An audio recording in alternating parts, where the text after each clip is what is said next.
Hello and welcome to another episode of Conversations on Conversations, where each week we explore a topic to help us have more powerful conversations with ourselves and others. As always, I am your host, Sarah Noll Wilson, and I am so excited for this week's episode. Joining me today is an incredible woman, Ify Walker, and I cannot wait to talk about all the ways she is disrupting how we think about hiring people. But let me tell you a little bit more about Ify. Ify Walker is a proud product of Nigerian parents, Wisconsin, and Head Start. A fierce believer in the power of equitable culture and talent practices, Ify's experiences sit at the intersection of law, fundraising, and talent cultivation. She is a steady and courageous advisor whose firm has helped over 200 companies hire top executives from Offor's talent network of over 10,000 leaders. As the founder and CEO of Offor, Ify leads with her values. She believes that when people's needs are prioritized, everyone can do their best work. As such, Offor invests in a paid certified financial planner and mandatory paid 6 weeks off for all of its employees. When she is not leading a growing national firm and debunking the meritocracy myth, Ify is running Mom's School of Excellence with her husband, the most important decision she has ever made. Welcome to the show, Ify. Thanks so much, Sarah. It's a delight to be here. I'm so excited. Okay, so first, what else do you want us to know about you? So let's start with the last thing that you read off, Mom's School of Excellence. Yeah. Sometimes people think it's an actual business, and it's not. So okay. I just want to be clear that this really harkens back to pandemic times where we sort of all had to decide what to do. If you were a parent or you were, a guardian for a young person, figuring out what to do for school. And so I literally created a school. And I called it Mom's School of Excellence. And we did that. Right. So that's really what I'm referring to. So I want to dispel any stories out there. Me running two companies at the same time. I'm not. I was like, take really my money. Is this a nonprofit you started? And like, I can get behind anything you do. So do you still, are you still, or did you transition out of it?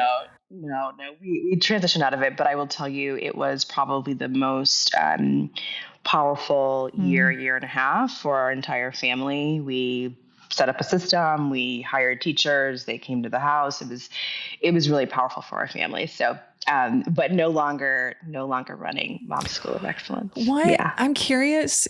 What do you wish you could hold on to or still create for your kids from that experience? Because that was such a challenging time, and really challenging for parents. Let's be real. Everyone had different challenges, but boy, did parents have a whole different game they were having to navigate. I would imagine that being able to, I don't know, I'm making an assumption here, but being able to have more control or influence over how your kids were, what they were learning, how they were protected. So I'm just curious what that transition was like for you. Yeah, I really appreciate that. So the thing I would say that I would love to have been able to hold on to are a couple of things. One is that there were no more frantic mornings, right? So I know, right? Yeah. There was none of the, oh my gosh, we have to get at this specific time. It was, we could have breakfast together as a family. We did gentle mornings, right? We could start the day at 9. That was such a powerful way to set the tone for our entire day. The second thing is you hit the nail on the head, which is just the way I could protect my kids, because I was selecting the adults who were in front of them. My kids were seen, they were known. Yeah. I've got kids like we all do, kids with, neurodiverse children, kids who need different accommodations. And all of those things were met with normalcy in a time that was not normal. Right. And so to experience that really set a new bar for our family. And the third and final thing I would just say was the spaciousness to decide, right? To say, here is how we are going to create a culture for our family. Here's what we want to be true.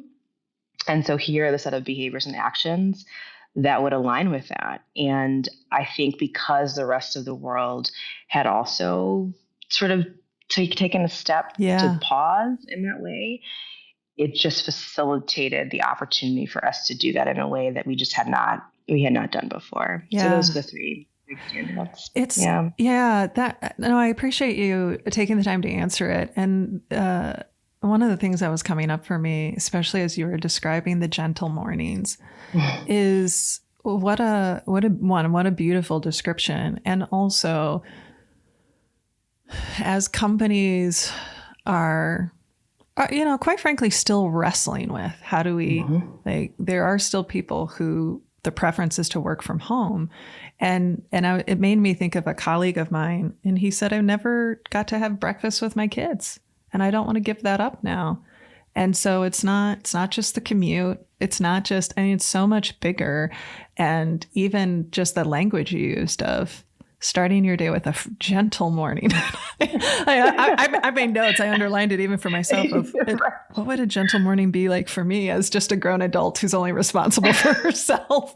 But that, like, that's the loss for a lot of people when they're asking them to come back into work. And it, and to your point, it can impact the whole day when you start off so frantic when you have kiddos.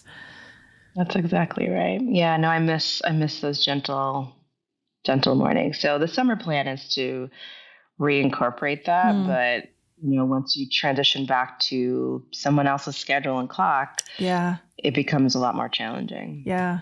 Well, folks, you can already understand and listen to why I was so excited to have this conversation. Ify and I got connected through our colleague, Stephanie Chin, which some of you may be familiar with, either through her episode with me last year, and also the fact that I quote her quite frequently on the show. But I want to talk to us about, here's the 2 for question. So talk to us about the work you do, but then take us back to what was your journey to get to this point. Yeah, sure. So as you mentioned before, I am the CEO and founder of Offor, which is an executive search and talent brokering firm. We focus and work mostly with founders, first-time CEOs, and boards as they're working to build executive teams that will solve some of their most pressing challenges, and not just for today, but for growth. And as I think about, your second question around, the journey to get here, I think the clearest way to think about it is just, I grew up in a family of, immigrants, of Nigerian immigrants. And it was really clear to me that education was of the greatest importance because they'd literally left everything in pursuit of it, right? And they came to this country, they created a bridge for me and my 5 siblings, and they created a space for us to learn the rules of America, but also the spaciousness to learn how to break them. And so that was really the big central takeaway is observe, understand what it means to exist in this world. What does it mean to be Nigerian? What does it mean to be, one of 3 Black kids in your all white school? Learn the rules, but not so that you can continue to mimic them, but so you can break them. And so I really carried that through, right? So when I ultimately decided to sort of leave the sort of quasi-corporate, path that I was on, it was because I'd been fascinated in my previous role, parachuting into new communities and setting up new, essentially organizations for a large national nonprofit. I was really fascinated by how people were getting hired, right? So I would create a new organization. I'd have to partner to find a new leader.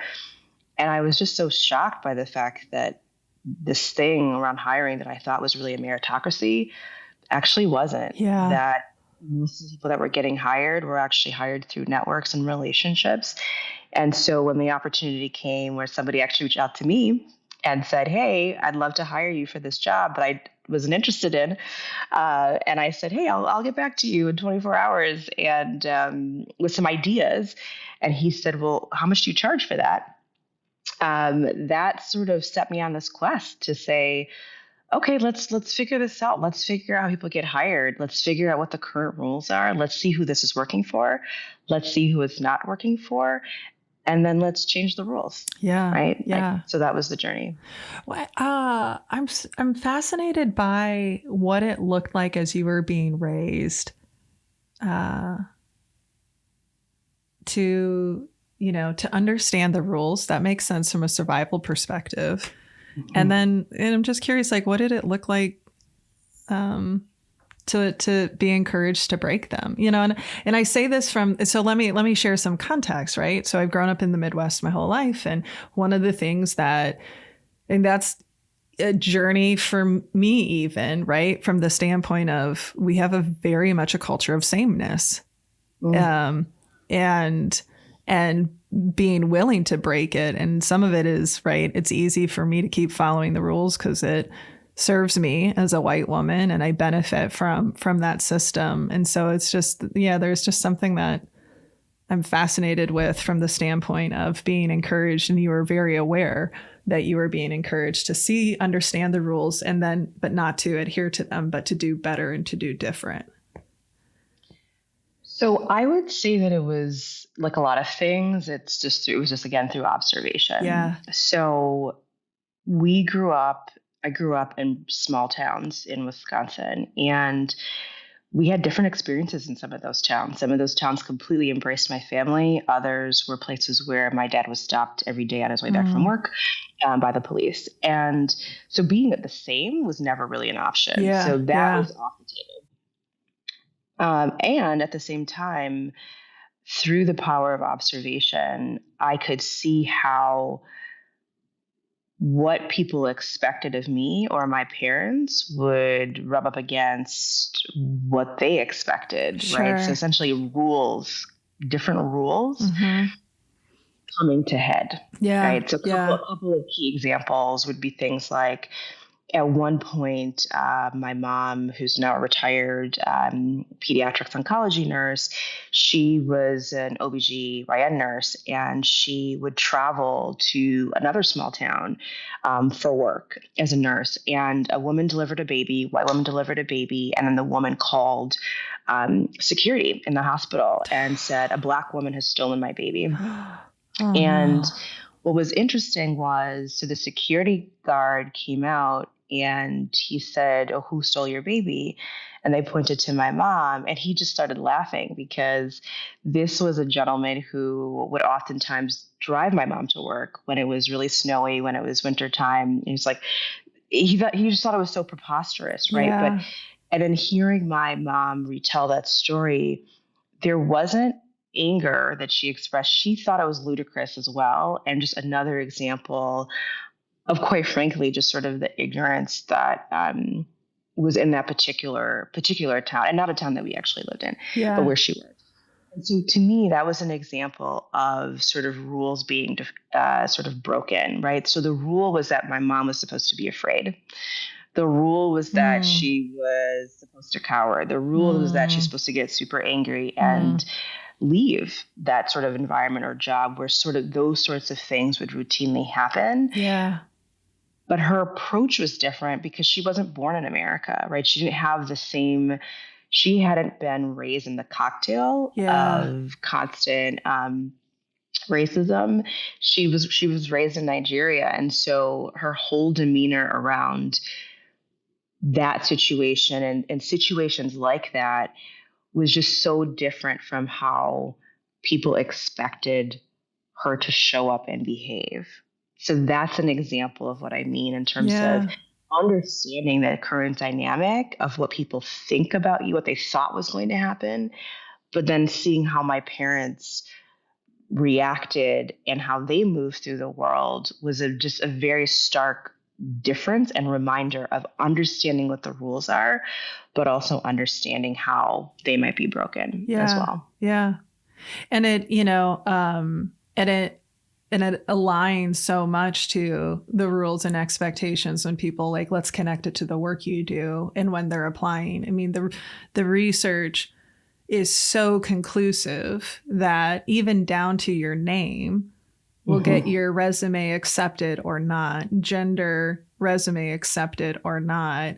I'm curious if you can, from your experience in the research, tease out for us what are, because you mentioned, right, it's not a meritocracy on multiple levels, right? Who gets invited, who gets accepted, even the interview process of what that looks like, because that's one of the things that I love learning about, how you approach your work to break the rules of what it means to even go through the interview process, and how do we make that a much more inclusive process. So let's start with, what are the things that people don't even, maybe the obvious things that keep people out, like that keep people out, you know what I'm saying? And then what are the things that people, it's just a subtle, this is how you do business. This is just, you have to have a cover letter, and you don't send interview questions ahead of time, and we're always going to do that. So what are some of those key things that get in our way? And not sorry, I want to correct my language. Yeah. That don't get in our way, but like are literally designed to keep people out. Like sorry, I wanted to use clear language there. Yeah, so it's interesting. I mean, so whether it's designed or not, I've really thought a lot about even that language, because I don't know. I used to believe exactly what you just said. Designed to keep people out. I don't know if I believe that anymore. Yeah. I just think it's the way things are done. Yeah. And most people haven't been shown a different way. And so like most of us, we need to take shortcuts in our lives. And so one of the shortcuts that we first observed was this idea that when a candidate didn't work out, that it was probably about the candidate. The candidate wasn't a good fit, right? That was the language that was used. When we took a step back and we looked at the research, and we also looked at research around equity generally, is that, let's just take it outside of the hiring process for a moment. If you and I, Sarah, were looking at a pond and we noticed that some fish were not making it, I think both of us would probably say, like, what's in the water? Right? Like, what's going on in the water? We wouldn't say, maybe those fish don't have the right gills. Maybe they don't know how to swim. You're laughing, right? Because it's ridiculous. Yeah. It's ridiculous, right? Yeah. You would assume that they're fish. They know how to swim. They, they probably have, their fins, like their gills are good. We would say there must be something in the water that is causing certain fish to die, right? Or not make it. But for some reason, when it comes to organizations and cultures, we don't have the same approach. We actually look at the individual fish and say, it's you. You need to fix yourself. You need to change yourself. And so in our research, we got really curious about that, to say, like, let's stop asking this other question that folks are, let's ask a different question that we don't see getting asked, is what's going on in the water, right? And from that was born the very first stage in any Offor process, which is what we call a talent and culture audit. Essentially, it's a water analysis. What's in your water, right? And, I have a child that has a peanut allergy, for example, and that doesn't mean that peanuts are bad. But I need to know what's an ingredient, right? So that she doesn't become ill. And similarly, the water analysis, I know I'm mixing metaphors here, but I'm trying. My ADHD is tracking you. Yeah. Is allows organizations to be really honest about, like, here's who we are. Here's what's in our water. Here's what's on our ingredient list, so to speak. And also so that candidates can openly decide, is there something here that I might be allergic to? Yeah. Is there something here that may not be good for me, right? That might cause a reaction that's not positive. And so it really began to change a conversation and change expectations. And so much so that there are now candidates who will ask organizations, I want to see your talent and culture audit. I want to understand what you all have identified is happening in your organization so that I can better understand if this is a place where I can thrive. Yeah. And so really moving it away from the individual and moving it away from whether an organization is good or bad, and just saying it is. It's all of it. Yeah. Right. Okay. I have so many questions and I have so many thoughts. So I'm trying to slow down my brain a bit. Okay.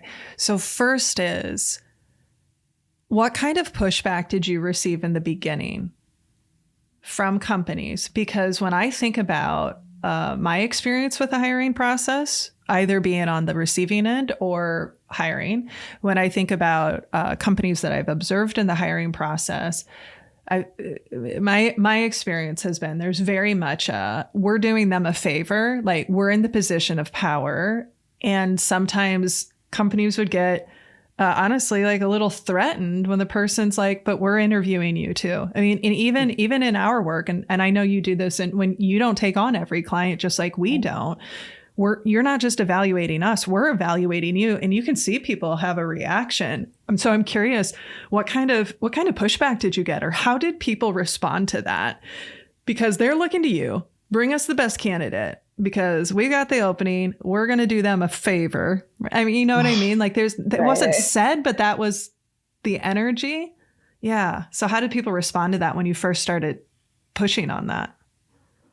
Well, one thing was that we didn't use the language that, they're interviewing you.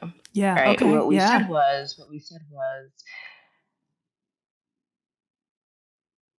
if we're in this conversation, we're starting with the assumption that you want to get this right, so you don't have to do it over. Right. That immediately brings the temperature down.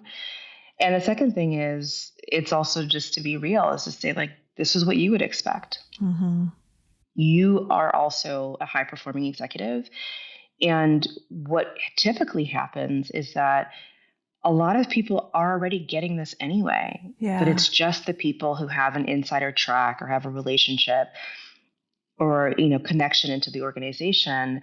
They're able to say, hey, Sarah, let's talk offline. Can you tell me what's really going on in the company? So some people are getting this anyway. And so just acknowledging that this is happening. And what we're not saying is that equity is about removing things or people not getting access. It's saying everyone should get the buddy treatment. Yeah. The buddy treatment already exists for some people. Let's give it to everyone so that when Ify and Sarah show up for the interview, we're not playing a game of pretend where we're pretending that Ify and Sarah have the same amount of information and that one person just happens to use all the right words and all the right things and can solve all your problems. Let's be honest about the fact that not everyone is coming to the table with the same information. And this is a way to do it, right? So that you're evaluating what this person can do and what they can solve, not just how much prior knowledge they have coming into the organization. And so with that perspective, a lot of organizations were quite open to it. Yeah. I will say that when we first started, we also didn't charge for it, right? We just said, we're just going to do it. And so there was also a very low barrier to entry for them. There was nothing for them to lose. They didn't have to pay anything. And so once we built up a significant proof point and we'd proven that this product worked in terms of retention and success, then it really scaled and grew from there. Yeah. I always love when people push on language or reframe it and go, oh yeah, that we didn't use that language, we used this language. And also that reality, to that point you made earlier, that there's no good or bad organization. There's both. Like there's people who will be, like you'll enjoy working with and people you might not, but to be able to make that educated decision.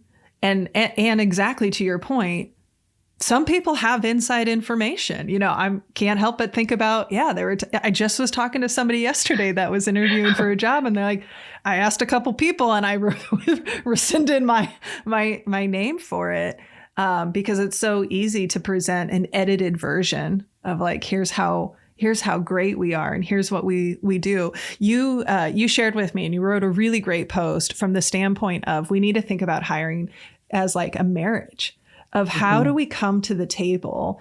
Here's how I interpreted it let's come to the table so both parties have as much information as they need to make the best possible decision. And so I would love to hear more about that thinking and what does that look like in your world then? Yeah. And so just to stay on this theme of the talent and culture audit, so Yeah. this is the foundation of everything. And so what's been really fascinating is what the research shows. The research shows that 40 to 50% of executives who are hired from outside of the company are not considered a success 18 months later. Oh, interesting. And we think that's astounding considering the amount of time and financial resources that are oftentimes devoted to hires and the cost of having to redo a search over. And as we dug into the research, what we discovered again was that for the majority of these individuals, this was not about competence and skills. Yeah. This was really about politics and culture. And if I don't understand the politics and the culture of an organization, how am I going to know what is acceptable here and what is not acceptable here? Yeah. And I don't have the social capital that I'd have if I was coming from another organization.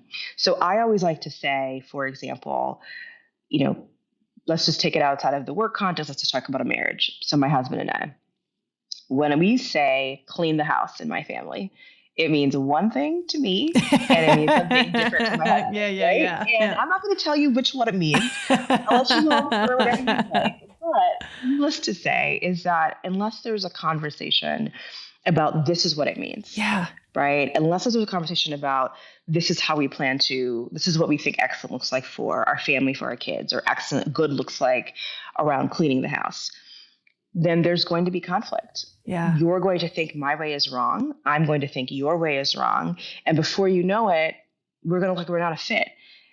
Whereas if we could detail those things up front and say, here's what it looks like. Here's what really is going to be challenging for Ify. Here's what's really going to be challenging for your hiring manager. Here's what being a team player looks like at this organization, and not fluffy words, but real examples, right? And so this is a foundation that when we get down to finalist candidates, these candidates sign an NDA, and then they get a complete copy of the talent and culture audit, right? And so it's like, you're checking their references, but they're checking yours. Yeah. Right? You're checking their references and trying to look for trends. They're trying to ask smarter questions based on the same set of facts so that you all can come together and say, not only is the technical piece there, but culturally, we are a match for each other. Right. And that's where it moves from just celebrating the wedding, which is like the hire. Yeah. Anyone can do that. Yeah. Moving to a marriage. How do we make sure that the marriage works? You're singing to my heart right now, because so much of the work that we're passionate about is we don't think about the relationship until there's a problem, and we aren't and we don't take the time to recognize and name and be okay naming where's the sandpaper moments going to be between us. And let's talk about it up front. And I'm not Pollyanna to think that that's going to remove all conflict, but at least we're normalizing that there will be differences. And, and that's something that I've been learning over my journey too, of it isn't enough, right? When people say a more diverse team outperforms a more homogenous, it's not that simple. It's a diverse team who can manage the differences effectively, right? So that people have voice and they're not silenced and all of that. And boy, I can only, I can only imagine how for a lot of people you work with, likely it's the first time they've thought about it in that way. Is that fair? Is that a fair assumption? It is fair. Yeah. It is fair for both the organization and the individual. And so much so that we'll have, new hires who will start and will say 6 months later, oh my gosh, I really should have understood that you really meant every single thing that was in the audit. It has all come to pass. And many of them will say, thank you. Because at the time I thought, oh, this is so novel. This is so great. But now I understand that essentially what you were helping us do was to close the gap between expectations and reality. Yeah. Right? Because that's where the challenges come. Is I expected it to be one way, but it's actually another way. And that's where I now feel like, oh, I feel like there was a bait and switch. I feel like I was, you gave me a dog and pony show. You didn't tell me things have changed. But if I could say to myself, hey, you knew some of these things, right? These things were known to you. I can begin to cognitively tell myself a different story. And similarly, we're helping the organization also say, you knew Ify hated spreadsheets. You all knew this when you hired her, right? You all knew that this is how she operates. And so this is what she's going to need to be successful. And you committed to those things, right? Yeah. So let's remember that there's no perfect hire, but that these are the things that need to be true for this person to be successful. And the audit can really help get both the hiring manager and the organization and the individual on the same page, right? And if it's not the same page, they can say no. Yeah, right. They just, it's a much more informed. Mm-hmm. And, the other thing is, like you were saying, there's the espoused values. We always say, like, I don't care about it's like, what's the way we kind of phrase it is, your culture isn't the words on the walls, it's the actions in the halls, right? Because everyone can talk. They can talk a good game. They can talk about, here's who we are, and we're innovative, and we're this, and we collaborate, and we're all about transparency, and we're all about disagreement. But really, we're only about transparency when it's a person in power, and really, we're only about disagreements when we are comfortable with it, right? Like all of that, and we all have it. We all have things of and this is something actually Steph and I have worked a lot on. Is like, especially growing up in the Midwest. So I'm just going to talk about it through my lens. This is such an implicit culture here. And I'm sure that you experience that up in Wisconsin. And then that applies to, in a lot of companies, it becomes very implicit of these are the rules. And sometimes we don't want to be honest with, this is how the reality is. Okay. So I'm curious when I love everything about what you're doing. Without sharing specifics, like not companies, none of that. But the one thing I am curious, what are some of the most common surprises that come up in the audit for the company, right? Things that they're like, oh, right, that is something that's here. Like, what are some of the most common patterns that people wouldn't maybe openly say or see or name because it became so they tolerated it for so long, they normalized it, whatever the case is. I'm curious if there is like some patterns there. Yeah, I appreciate that. So there are lots of different patterns. So I'll give a couple examples. So we worked with an organization where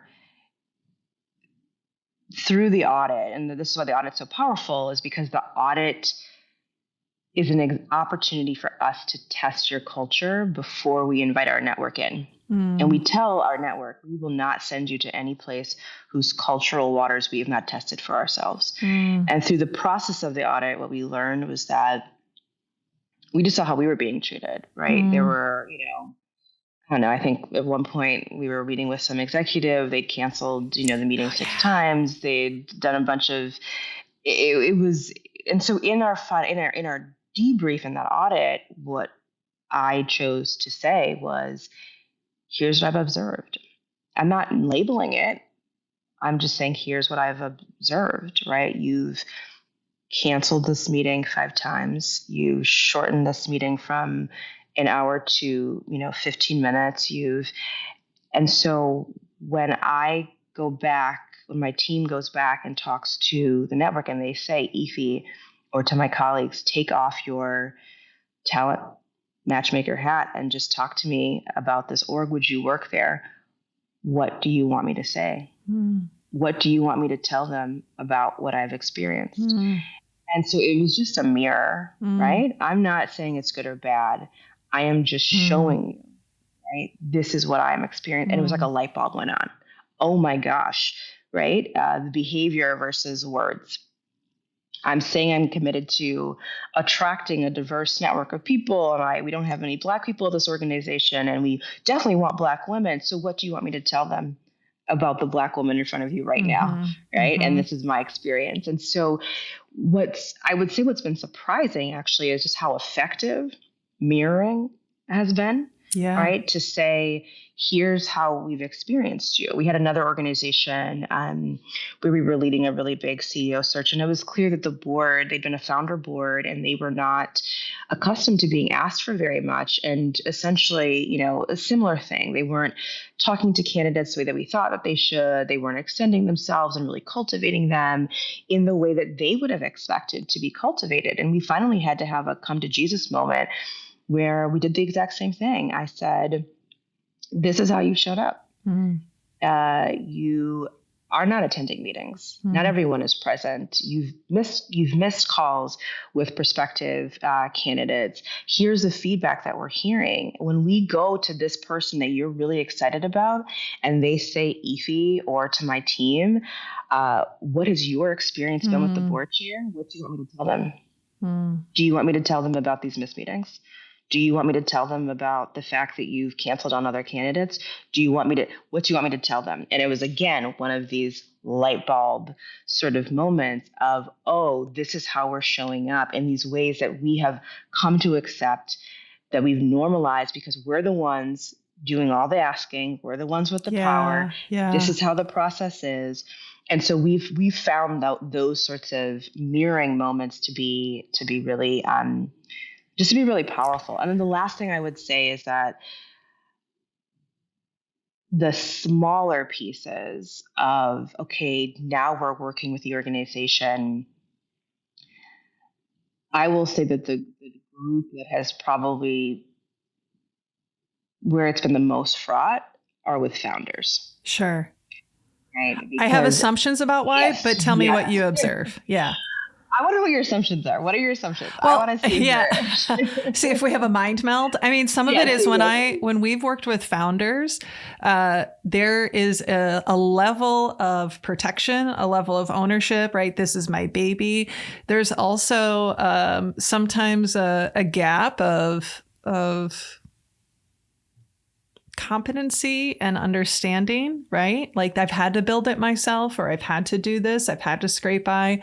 And so maybe an overestimating of their ability to do the very things you're asking. The biggest thing is the protection and the letting go, especially when it's a founder stepping aside and bringing on someone else. And the other place that we see it similarly is in family organizations where they're bringing in somebody who's a non-family member is real tricky.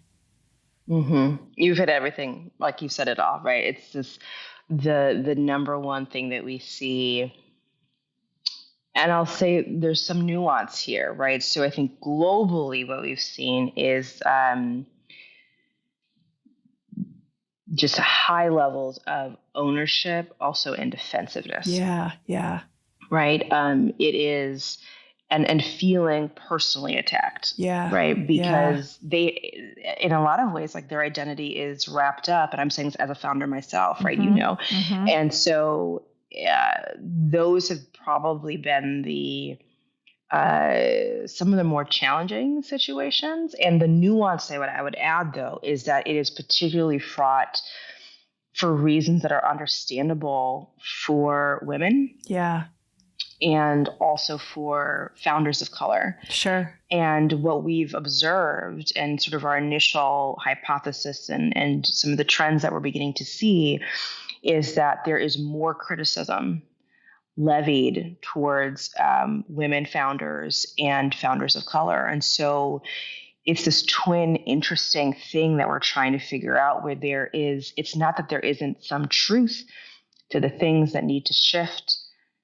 And also, it is also true that they are getting criticized more, right? That their work is scrutinized more. Yeah. And we see less defensiveness in a lot of our white male founders. Sure. And that would make sense because they're also getting criticized less, right? And so it's just been this really interesting challenge that, I'll be honest with you, we're still grappling with, because the data is saying certain things. And also, it's also true that this other dynamic is also at play, and teasing those things out has been challenging, right? And that's something that we're trying to figure out in Offor Labs, what's underneath that? How do we shift that? How do we learn to tease and pull that apart when we're looking at our findings and the data that comes out of organizations? Well, and that's so consistent, even just with like studies that have been done on the type of feedback that's given to people. It's, either it's more critical, it's more biased, it's more generic. It's often about character traits instead of like competency. And it's interesting as you were talking about it, because I immediately was like, oh yeah, like, I've seen that. And then, and then there's the reality of if you are wanting to bring on, I mean, let's just talk about bringing on a woman of color to an organization that's predominantly white. The odds are not in her favor. Every stretch of like every ounce of research it's going to be an uphill battle unless you're really intentional about it.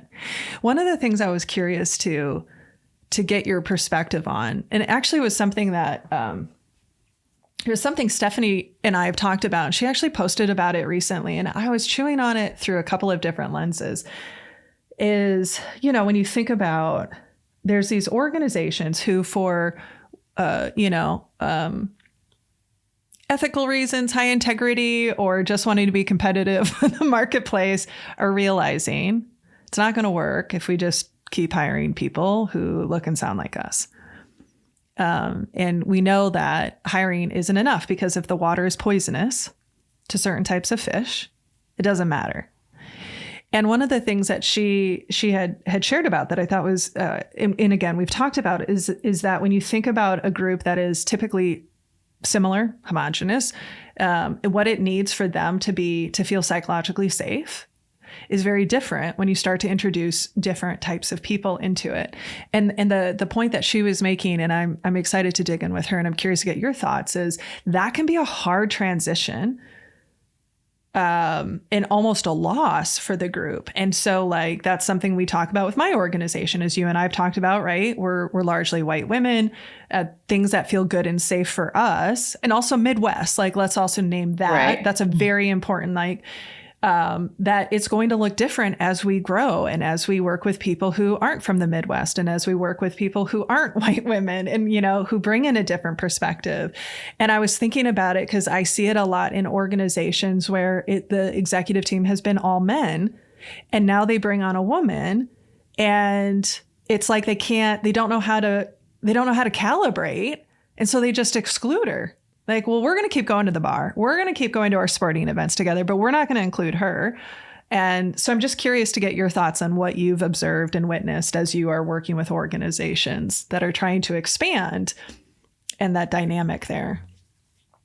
Well, we've seen it across a couple different dimensions, and I want to talk about the one that I've seen get the least amount of coverage. Yeah. Which is really around diversity that's not necessarily racial, ethnic, or gender-based, but is really around neurodiversity. Yeah. Oh, please, let's do it.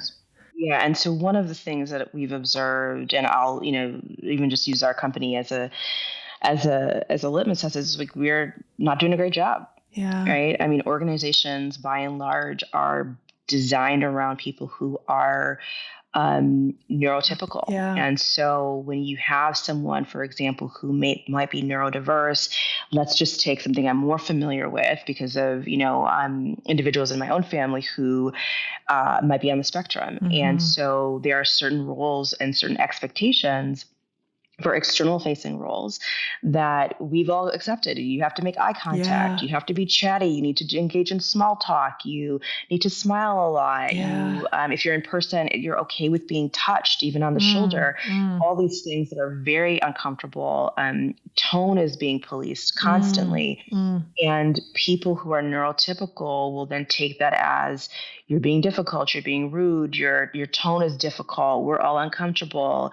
And sort of this expectation that people shift, and no spaciousness at all to say, what would it look like, right? Yeah. And so one of the things that I've been really struck by, and I did write about this, was, a woman who interviewed for a job at Offor, and what she did was she came on to the Zoom, and she turned on closed captioning. And I turned off my camera and I wept because it was such a powerful example. She's this PhD, had her PhD, this very accomplished leader, but she needed something different. And I don't know why she needed it. It didn't really matter.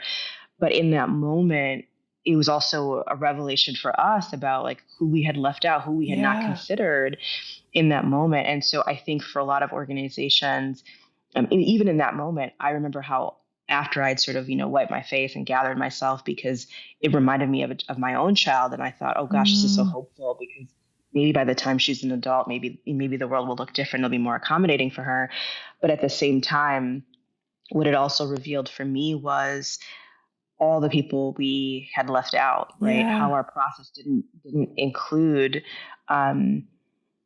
different ways of accessing information, and how awkward I felt seeing my own speech run across the screen, right? So to your point of the friction when you haven't prepared yourself to operate differently, and we have to stop pretending. What we've seen is that organizations that acknowledge that it's going to feel uncomfortable, acknowledge that if you're in the majority class, this is going to feel different. You are going to feel uncomfortable. And it's really a balancing act that my discomfort with seeing my words displayed across the stage is not higher than her discomfort of not being able to understand what's happening in an interview, and that we have to stop pretending that these changes are going to be frictionless, that they're going to be easy for all, that they're just wave a magic wand, that you're a bad person if you don't get it right. I just think we have to stop doing that. And that's what we've really come to observe. Oh boy, that, my colleague, Dr. Teresa Peterson, and I, we were just talking about, any change is going to have friction. There's no, and sometimes when something's uncomfortable for me, the check I do is my discomfort right now is honestly not as great. I'm not dismissing myself. I'm right sizing it is how I like resonates for me is like, I'm going to right size my discomfort right now. Me getting called out for something or me getting called in for something is not as detrimental. It's not as, harmful as the harm that I caused. And you're right. Like when you think about the traditional, like, isn't it fascinating? And I know this is what you think about. Isn't it fascinating that no matter what the job is, even if it's not customer facing, even if it is quiet individual work, even if it's highly technical work, that the process is still largely designed for highly extroverted people who can think quickly on their feet, who can make eye contact, right? Like that is something that anytime the eye contact comment comes up, like I just, when somebody makes eye contact, I'm like, cool. Okay. Let me talk to you. Like, let me offer a perspective as a neurodivergent person myself, right? You might notice that when I'm thinking, I actually look off and I look down. It's hard to make eye contact. And for some people, it's painful. It is painful. So I'm like, so I guess here's the thing that I ask is like, do you want eye contact or do you want someone to be comfortable and present with you? And the whole structure, which is why I love reading about how all of your candidates get all the interview questions ahead of time. Like, why does it need to be a pop test? Why does it need to be if we want somebody to bring their best selves forward? And this is why I'm so glad that I got introduced to you in your work, because not only in that, but I remember, forgive me if I'm remembering this correctly or not, but I mean, you even ask questions around how has your, racial identity impacted you? How has your identity impact, and asking people to reflect on this. I mean, what an amazing, again, breaking the rules and going, how do we create a process where people can show up in a way that feels good for them? And more and more people from a neurodiversity are coming to light because we understand it better. So instead of people feeling like they're dumb or there's something wrong with them or why can't I? But I definitely, I love that you're talking about that, because it's like anything until you understand, until you have someone in your life, until you reach out, until you are seeking out information around people who are different than you. It's so hard to understand, like when you're tone policing, when you're asking somebody to do, chit chat and retaliating against them because they don't want to go to the bar, right? Or they don't want to, go socialize afterwards.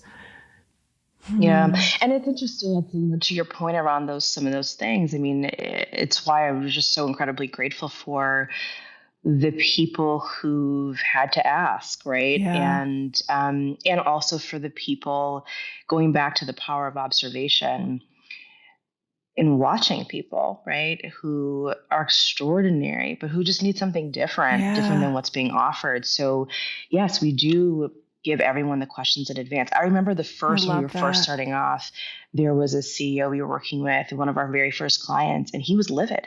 He was livid when he found out that everyone had gotten the questions in advance. And I remember saying to him, he said, they should not have gotten the questions. And I said, well, why is that? And he said, well, because they're going to be able to, game the system. I said, but everyone got them.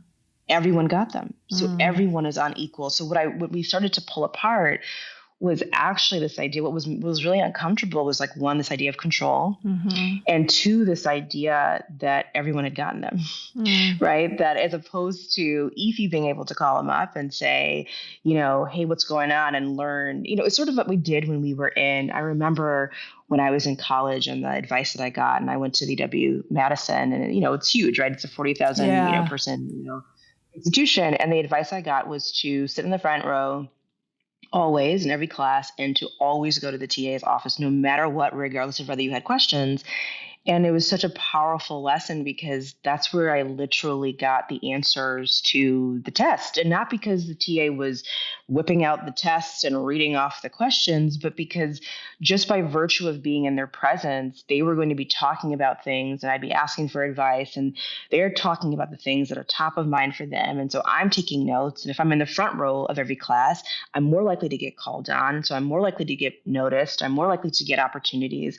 And there are all of these unspoken rules. And so our quest has really been, how do we take what is implicit and make it explicit?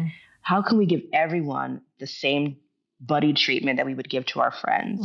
Why doesn't everyone know that they should go and talk to the TA, right? I know we can't all sit at the front of the class, but how could we mimic a situation where everyone's getting called on equally, right? So that's really been, if we can take the situations and the people that are the most marginalized and put them at the center and design for them, everyone's experience gets better, right? And that's the thing. That is, I feel like, a point that so often I'll just say my fellow white folks and people in dominant positions miss. It's like, when you design, again, like, I'm not saying, I want to just repeat what you said, like, the most marginalized, everyone will benefit. It's not, it's not giving some unfair advantage, but let's also be real. The unfair advantage has existed for some people for the longest time. And, maybe that needs to change, maybe it's time. And the other thing that I was thinking about is, part of it was, we were just talking about this last night, like, as people who are in positions of power and authority, that, using your term, like the buddies, like you have to constantly interrogate who's in your in-group and who's in your out-group. You have to be, and I use the word interrogate super intentionally. Like, you have to be willing to see it and to own it and to try to improve it. Ify, I could talk to you all day. And what's interesting, Sarah, as you mentioned that, is that, you probably are familiar with the research that,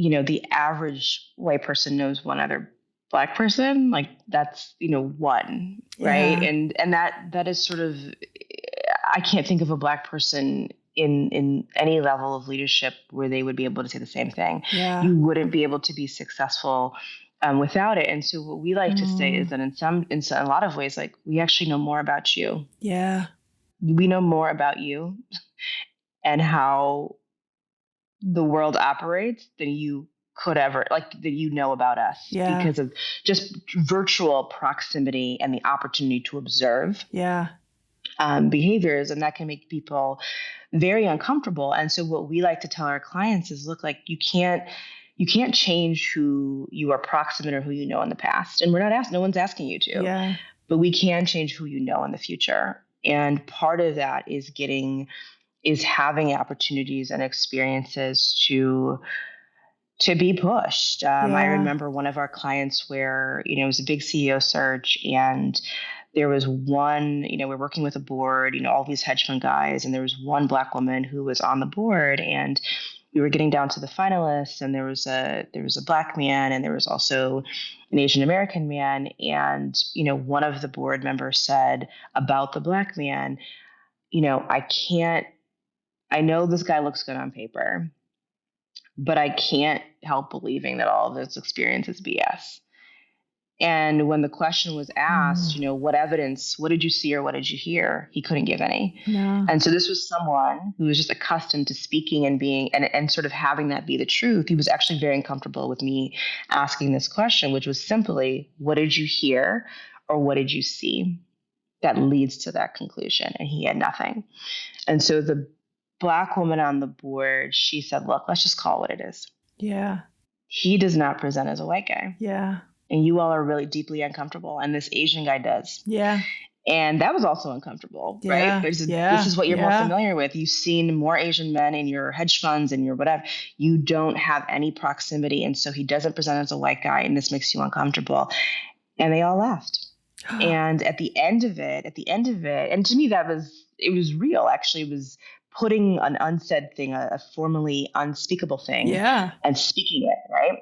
And they ended up hiring the Asian leader, and it was phenomenal guy. And they hired the right person, because the board members' takeaway was that if they had hired this Black leader, they would have sabotaged him. They would have, whether intentionally or unintentionally, they would not have given him the support and the cover that he would have needed in the way they would this other candidate. So they did hire the right person. And I raise this example just to sort of peel back what happens in these closed doors, behind closed doors, and also acknowledging that some people might see that example as being unfair. I actually believe they hired the right person, because they do have to hire the person who they are actually going to support. And if they're not prepared to support someone else, then that is actually doing a disservice to the organization and the leader. And that's not always popular to say, but it's almost as though they needed a bridge before they were willing to have a Black leader in place. And now they do. And we've seen that trend. And that's something that we're also studying in a lot of these organizations that say that they want a leader of color, is what is the pattern that we're seeing of success? What are the trends that we're seeing over time? And one of the ones that we're seeing is that unless a Black leader is sort of been groomed internally, that just coming in with no prior relationship with the board is almost a setup for failure if they're taking the baton from a white founder or a white leader. Right. So I know that was a lot in there, but those are the kinds of questions we're studying. I mean, there's a part of me that's like, it was hard to, it's the reality, and it's hard. It's hard to, your point of, and they did hire the right person for them. I mean, like, not necessarily for the company, but for them. And I would say for the company. Okay. Yeah. Because that is the job of the board, is that as successful as the leader, the company will not be more successful than the leader is. So the right leader is the right decision for the company. And the right leader is the person that you will support. And this sort of obsessive desire to hire a leader of color, it's sort of this knee-jerk, okay, then we've done the right thing, we can sort of wipe our hands, I think is sort of this counterintuitive. The intentions are right, but the outcomes are devastating in that you're not ready for that, right? You're not ready, and nobody wants to hear that. And what we're not saying is you're a bad person, you're this, you're that. We're not labeling it. We're just saying that the change, the delta is too big without other structural changes, right? Yeah. If the board was being paid and they only received board compensation based on the success of, certain number of leaders of color, well, I think the behavior might change. But without a structural instrument, it's asking too much of either party. The Black leader to be super heroic, which is devastating, or the organization to overcome things they can't even see overnight. That doesn't work. Yeah, absolutely. I mean, that's one of the things that we talk about in other situations, but when the gap is so large between where someone is and where they're going, or when the expectations are much higher, then the level of support has to match it, and the level of willingness has to match it, and the structure has to match it. And, and gosh, we could do a whole conversation on the devastation that happens, because I was just talking to somebody this morning about it. I'm like, the pattern, I'm sure there's a name for it, but the pattern is so freaking common of, we're going to hire a person of color, typically like a Black woman. We're going to hire a woman of color. We're going to hire a Black woman. We're going to be in this honeymoon phase, and look at us, and we're going to be really generous with you. And we're going to be look at everything we're doing. And then she starts, and I know I'm not, know this, I'm just saying it for folks who might not be aware. So I want to be clear. Like, I know I'm preaching to the, right. And then they start challenging the system, and then they start speaking up, and then maybe they start pushing against the very person who allowed them, quote unquote, into the system. And then people get threatened, and then they get defensive. And then somehow, right, the fault becomes that of the Black woman or the person of color. And then they're worked out of the system. Like, what I was just talking to somebody, they're like, what do you mean it's common? I was like, literally every week I have somebody I am talking to. And I'm like, it's just shockingly common. You just don't see it like that. And then the consequences are, right, the organization misses out. But a lot of times then you end up questioning yourself, right? Like, you can gaslight yourself to go, man, did I do something? Was I not qualified? And like, oh yeah, that needs to be a whole nother conversation. Yeah.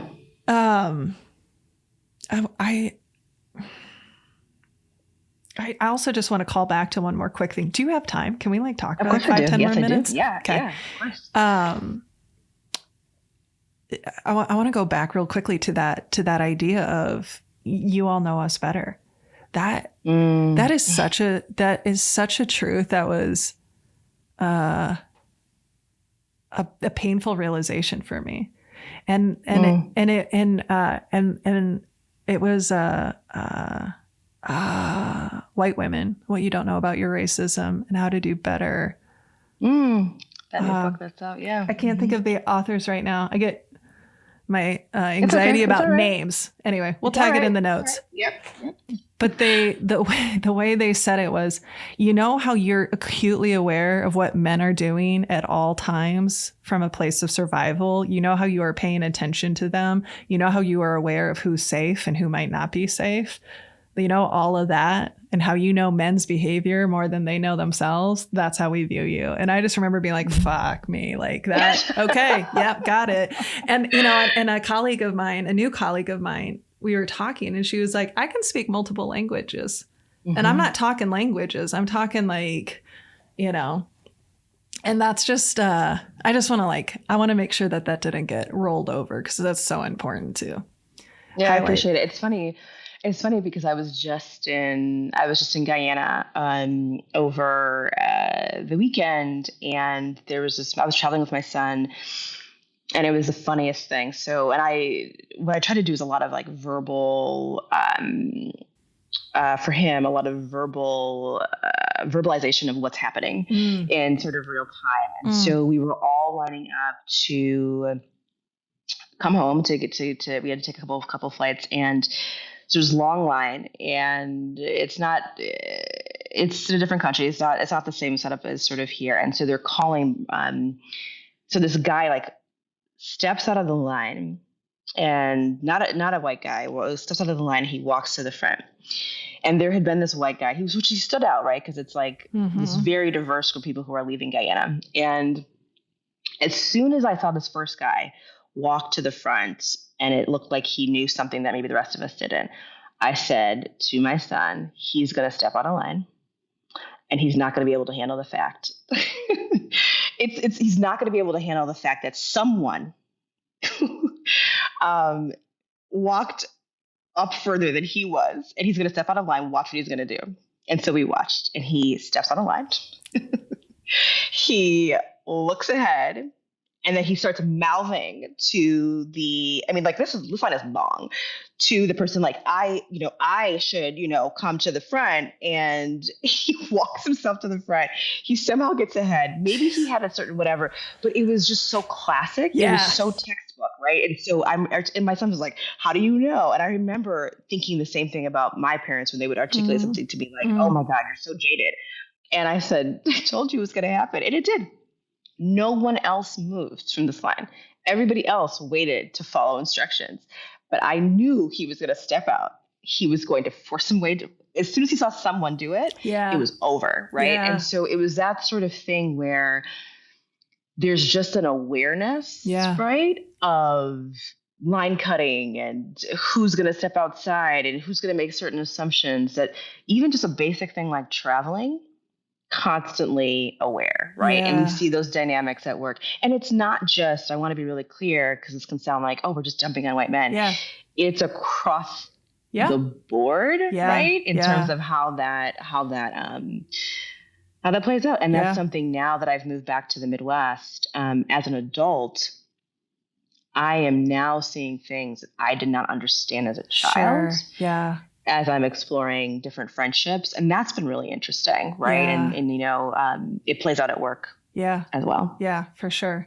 Yeah, and it's not. I mean, like, and on some level, sometimes, white women can be even more deadly and devastating because while we experience our own form of oppression, there's a clinging to the power that we have. And I mean, and again, another conversation we could get into. Ify, I would be remiss if I didn't ask you the question that we ask all of our new guests. And I have no doubt that if you will have us, we would have you back in a heartbeat. I can already tell Nick is going to come on and be like, oh, you're really good. What was the conversation you had with yourself or with someone else that was transformative for you?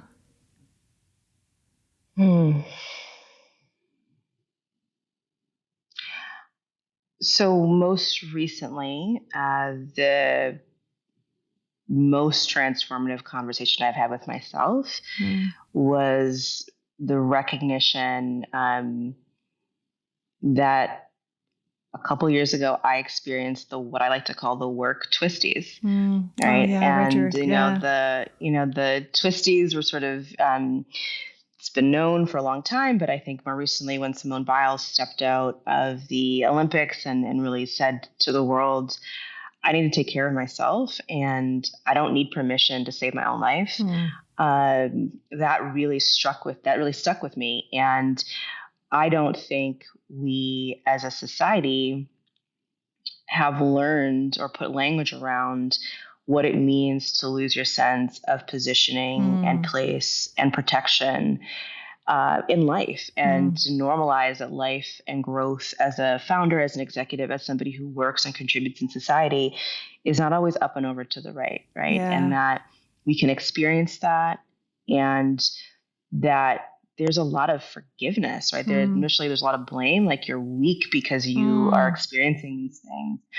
But to be able to have the softness, right, to say, like, to anyone who is experiencing the work twisties, to anyone who is feeling a sense of confusion or a loss of sense of self, that you and I wrote about this, like, you are likely feeling lost, but you won't be forever, right? And to say gently, like, all is as it should be, and you will find your way again. I think that was probably the most transformative conversation that I've had with myself. It was, I think, very much a bridging from one stage of life to another one, right? And I think for a Yeah. lot of us, that happens when we lose a parent and Yeah. we realize, oh, the baton has really passed, Yeah. right? And I'm in a different stage right now. And so that's probably had the most profound impact for me in the last five or so years. That's so beautiful. Thank you for sharing that.